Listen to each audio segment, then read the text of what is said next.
Straight to NBC News, Kerry Sanders live in Panama City, Florida. Kerry, good to have you with us. We saw your coverage yesterday. Obviously saw that image of you being blown around by the powerful winds. Gives us a real sense of just how strong some of these winds are. What are the conditions like there this morning? And talk to us a little bit about that experience in terms of covering it yesterday.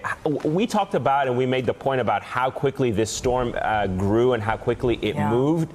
Did that give enough folks on the ground time to prepare or get out?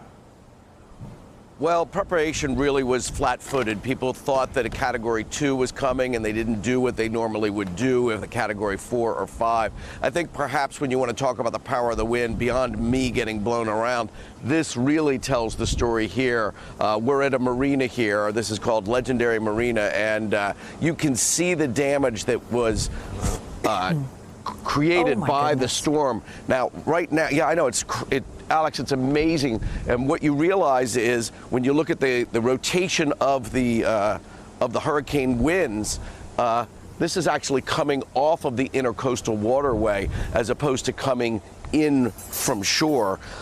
Getting around right now is very difficult. Now, they did get a little bit of an early assessment because the storm passed through along the coast here before the sun set.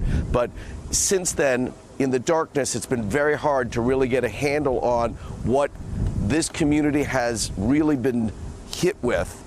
They do know that there are some schools that lost rooftops. They know that there's at least one hospital where the windows broke out and they had to move the patients to another portion of the hospital. They know that there is mostly power out in the region. Remarkably, there's a few areas that do have power, and roads are extremely difficult to get through. That's important because there are folks waking up this morning who are watching what we're reporting who want to know, can I go home? You cannot return immediately, even if your home survived and everything looks like it's good, because those power lines are down, roads are blocked. It's very, very easy to get yourself into trouble. Something as simple as a flat tire stranded out here. Nobody needs you with a flat tire gumming up the works when they have the power crews coming in. Duke Energy and other power companies are responding. They've got more than 5,000 linemen that are going to be out trying to restore power in the affected areas, but that takes time because you have to remove down trees, remove poles, reset poles, get the lines up. So if you are somewhere else because you did evacuate, you probably want to take a day or so before you really assess coming back. Yeah. And just on Panama City Beach, about 24,000 people stayed put.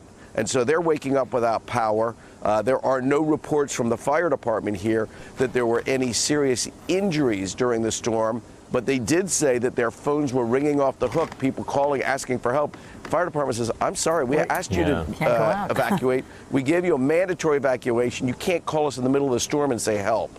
All right. Guys? Yeah. You were almost blown away. I mean, I can't even believe that video that we saw. I know you don't want to be the story, but wow, Kerry. Glad you're standing upright and safe and sound this morning, that's for sure. Thank you. All right, Kerry Sanders, live for us in Panama City, Florida. Thanks, Kerry. Hey there, I'm Chris Hayes from MSNBC. Thanks for watching MSNBC on YouTube. If you want to keep up to date with the videos we're putting out, you can click subscribe just below me or click over on this list to see lots of other great videos.